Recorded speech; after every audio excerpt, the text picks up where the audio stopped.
شروع اللہ کا نام لے کر جو بڑا مہربان نہایت رحم والا ہے۔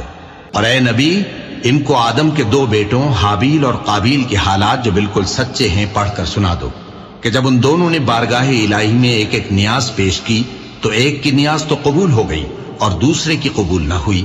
تب قابیل حابیل سے کہنے لگا کہ میں تجھے قتل کر دوں گا۔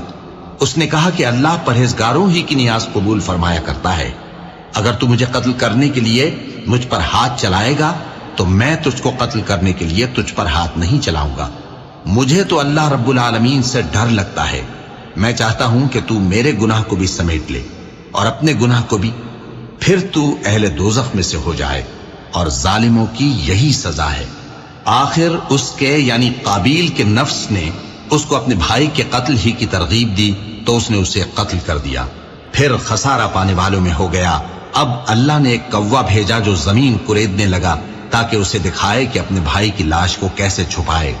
کہنے لگا، ہائے کمبختی، مجھ سے اتنا بھی نہ ہو سکا کہ اس کوے جیسا ہی ہوتا کہ اپنے بھائی کی لاش چھپا دیتا۔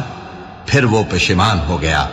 اس قتل کی وجہ سے ہم نے بنی اسرائیل کے ذمے یہ بات لکھ دی کہ جو شخص کسی کو ناحق قتل کرے گا، یعنی بغیر اس کے کہ جان کا بدلہ لیا جائے یا ملک میں خرابی کرنے کی سزا دی جائے، تو اس نے گویا تمام انسانوں کو قتل کیا، اور جو ایک انسان کی جان بچا لے تو گویا اس نے سارے انسانوں کو زندگی دے دی۔